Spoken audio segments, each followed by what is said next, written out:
सो आज का जो विषय है वो इतना जटिल दे दिया है विदित ने. This is not even my subject. Finance पे होता तो मैं कुछ अच्छा बोलती. चलो एनीवेज. सो हमारे यहाँ वेस्ट मैनेजमेंट विदित ने बताया कि नगर निगम की ड्यूटी है, रिस्पॉन्सिबिलिटी है, बट सही माना जाए तो ये हम सबकी ड्यूटी है. सो कुछ एक्शन प्लान. कुछ पहले उससे पहले थोड़ी सी बेसिक चीज़ें अपन देखते हैं कि वेस्ट जो है वो कितने तरह का होता है. ठीक है. So number 1 is municipal solid waste जो हम घरों से रोज निकालते हैं. सेकेंड इज हजार्डियस वेस्ट जो इंडस्ट्रीज वगैरह से निकलता है. Biomedical waste and electronics waste. So अब हम बात करते हैं कि ये मैनेज जो किया जाता है नगर निगम से, ये कैसे किया जाता है. सो हमें पता है रोज सुबह हमारे यहाँ पिकअप हुपर्स आते हैं, रोड स्वीपर्स हम देखते हैं सुबह सुबह. So they collect garbage and then they transfer it to municipal bins. जो बड़े बिन्स होते हैं वहाँ पे ट्रांसफ़र किया जाता है. एंड उसके बाद this is transfer to storage yards. Storage yards बने हुए हैं हमारे यहाँ, उस पर जाता है. एंड वहाँ से वो ट्रांसफर स्टेशंस पे जाता है. सो ये 5 स्टेजेस है इसमें, ये जो मैनेजमेंट है इसमें. And finally it is from transfer stations to landfill में जाता है. तो इसको हम थोड़ा सा डिटेल में देखेंगे. सो जयपुर में 3 लोकेशंस हैं जहाँ पे ये this enters. So one is इन मथुरा दासपुर जहाँ पे करीब 350 टन्स रोजाना गार्बेज इकट्ठा होता है. And one is in Sevapura and third is in Langariyabas. Total जो जमीन है इनके पास वो है 859 बीघा जहाँ पे डंप यार्ड्स बने हुए हैं. सो जो कुछ खास जो प्रॉब्लम्स हैं, क्यों नहीं मैनेज हो रहा है, बट और बेहतर तरीके से कैसे मैनेज हो सकता है. सो एक तो जो डंपिंग है वो ओपन डंपिंग है which is not good for health. ठीक है.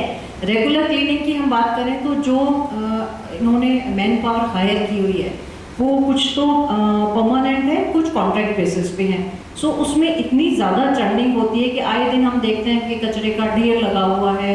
आप जीटी के पीछे चले जाइए, every day there is a pile of wastage.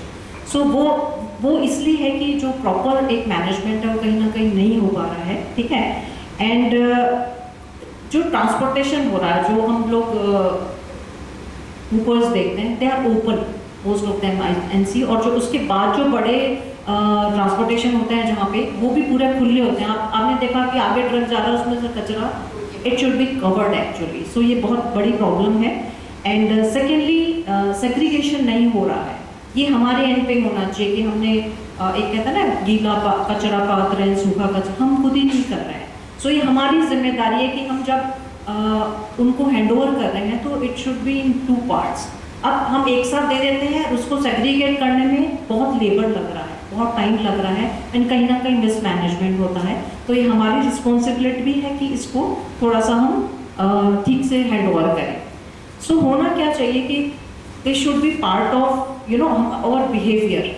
एक अवेयरनेस बिहेवियर की हम बात करें तो इस पे शायद मेरे ख्याल से स्कूलिंग से ही शुरू कर देना चाहिए. एक पार्ट इसका ज़रूर होना चाहिए. हम कहते हैं ना कि ट्रैफिक बच्चों को शुरू से सिखाना चाहिए, तो they should be one part of their course.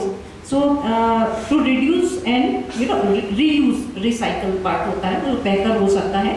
And secondly जो सेकेंडरी कलेक्शन साइट्स हैं, हम देखते हैं कि बिन्स, म्यूनिसिपल बिन्स लगे होते हैं, वो बहुत कम है. वो करीब 14,000 है, 1400 है. That should be minimum 3500.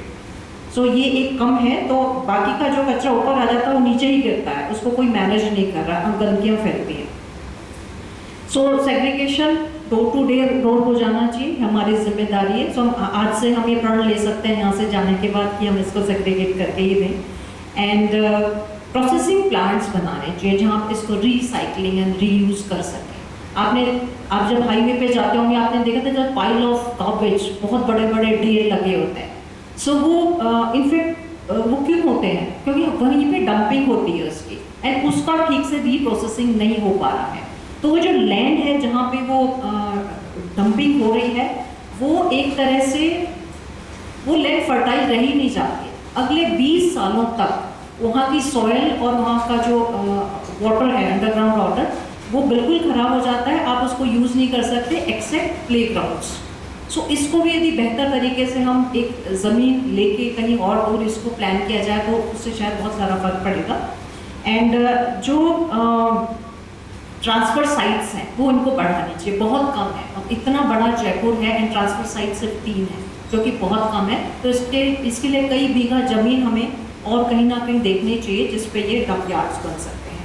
And landfill facility क्या है, वो खाली लांगरिया वास्ट में। लैंडफिल फैसिलिटी क्या होती है कि एक लेयर गार्बेज की डलती है, फिर एक लेयर मिट्टी की डलती है, फिर गार्बेज, ऐसे ही पाइल बन जाता है ऊपर तक। But that land is totally useless, वो यूज़ करने लायक ही नहीं होती है। तो उसका कोई ना कोई तरीका ऐसा निकालना चाहिए कि उसकी रिसाइकलिंग हो सके एंड उसको रीयूज़ कर सकें गार्बेज को। सो ये कुछ एक्शन प्लान्स हैं। तो जितना भी वेस्ट है उसको डिग्रेडेबल और नॉन डिग्रेडेबल कैटेगरीज में अलग अलग करना चाहिए। एंड जो प्राइमरी मेथड है कम्युनिटी बिन्स की, वो बढ़ाने चाहिए, क्योंकि आपने हमेशा देखा होगा बिन्स के साइड में एक और कचरे का ढेर होता है। वो क्यों होता है? Because they are not sufficient in number. So that is one solution that can be done. And proper management of transportation vehicle होना चाहिए। व्हीकल्स कम है हमारे यहाँ, पर कैपिटा यदि गार्बेज देखें तो उसके कंपैरिजन में जो व्हीकल्स हैं वो बहुत कम है।